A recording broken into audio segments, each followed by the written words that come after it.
Hey guys, TCG Collector back at it again with another video. Today I have a CDH build based on Nadu, Winged Wisdom.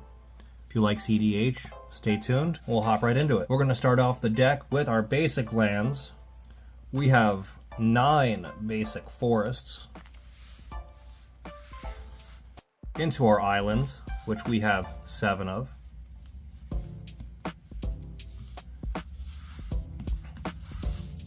After that, we have our utility lands. So we're going to go into Otawara, Soaring City. Channel land, discard it, bounce something.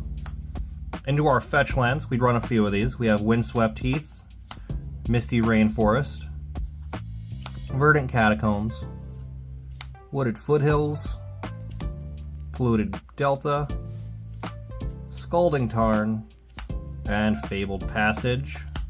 Lastly, Flooded Strand. Now these are going to be our dual land types. So we have Flooded Grove. You can make multiple versions of mana. We have our modal card, so you could play it on either side. Hinterland Harbor, as long as you control one of the two types, it comes in untapped. Breeding Pool for your shock land. Dreamroot Cascade. Into Waterlogged Grove. It's one of your pain lands. Rejuvenation Spring, as long as you have more opponents, that it enters untapped. Yavimaya Coast. And these are going to be our tap, make any mana of any color land, starting with the iconic Command Tower. Into Plaza of Heroes. Horizon of Progress. City of Brass. Forbidden Orchard. And these are going to be our colorless value lands, starting with Demolition Field and ending with Field of the Dead. Because Nadu's going to throw lands right on the field, makes a bunch of tokens.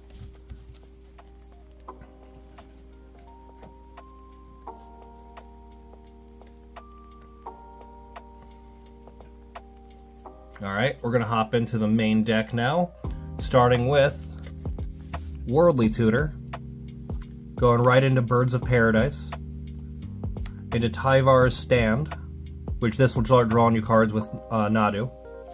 Arbor Elf, Delighted Halflings up next. Then into Landwar Elves, Finhorn Elves, Green Sun Zenith, the search for your pieces. Gilded Goose, Mystic Elf. Another one of your targeting effects with Tamiyo Safekeeping. Now we're into our 1-drop blues, starting with Mystic Remora. Going into an offer you can't refuse. Fluster Storm. Swan Song. I don't think we're running the new one. We got Turn Aside. And now we're into our 1-drop artifact, starting with the iconic Shuko. This is your infinite combo piece right here. So as long as you have at least 2 creatures, you just start putting them back and forth and it makes infinite things. Soul Ring. Into our 2 drops, starting with 3 visits. So any forest, doesn't matter what kind of forest it is, as long as it has forest as one of its land types, you can search for it. Into our Lotus Cobra. We got Nature's Lore, so we could find a forest. Into Sylvan Library to draw more cards. Heroic Intervention to keep our stuff alive. Into Spring Heart and Tuco. This is another one that goes really well with Nadu. Into the new, really sexy, textless Sakura Tribe Elder. This is one of our finishers. We have Finale of Devastation. Into Muddle the Mixture.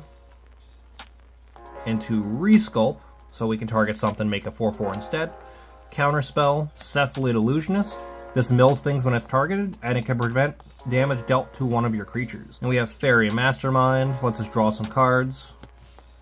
Negate, one of our counterspells. Redirect. Into Mana Drain. Into one of our win conditions, we have Thassa's Oracle here. Side note, if you play this, you're pansy. Into Simic Charm. This should be the last of our 2 drops. Nope, we have Lightning Greaves up next.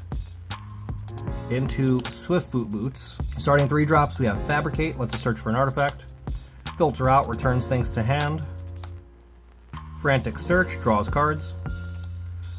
Win condition number 2/3 into Unctus, makes all your other blue creatures have hexproof. Into Specimen, this is one of those modal cards as well.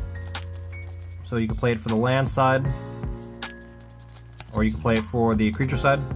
It also has flash if you play the creature side. Then we go into Fierce Guardianship. Control your commander, counter something for freezies. Into Wizard's Retort, another one of our counter spells. Then we go into Ghostly Flicker. Obviously, as the name implies, you just flicker some of your stuff. Into our big enchantment, Rhystic Study. Whenever someone plays a spell, they pay 1 or you draw a card. Into Eternal Witness to get something back from the yard. Into Scoot Swarm, because when you're making a bunch of land drops for just being targeted, it's best to get a payoff for it. Then we got Bala Get Recovery, another one of the modal spells. Into Flare of Cultivation, you may sacrifice a non-token green creature to pay instead of paying its mana cost. Then you have Umbra Mantle, another one of the infinite combo pieces. Into the One Ring. And then Anchor to Reality is up next. Sacrifice artifact or creature, and then you do things. Then Defense of the Hearth for one of our bigger end enchantments. Into Green Sleeves, protection from wizards. Power and toughness are equal to the number of lands you control. Whenever a land enters, you make a 3/3 Badger. It's pretty good. I like it. Into Zendikar's Royal. Land enters, you make a 2/2 Elemental. And then Rampaging Baloths. Land enters, you make a 4/4 Beast. That is it. That's the deck list. If you like it, I'll have the list in the description. If you enjoyed this, leave a like, comment, and subscribe. Keep an eye out. I'll have a video of this gameplay in the day or so following this video's release. Have a great day. Talk to you later. Peace.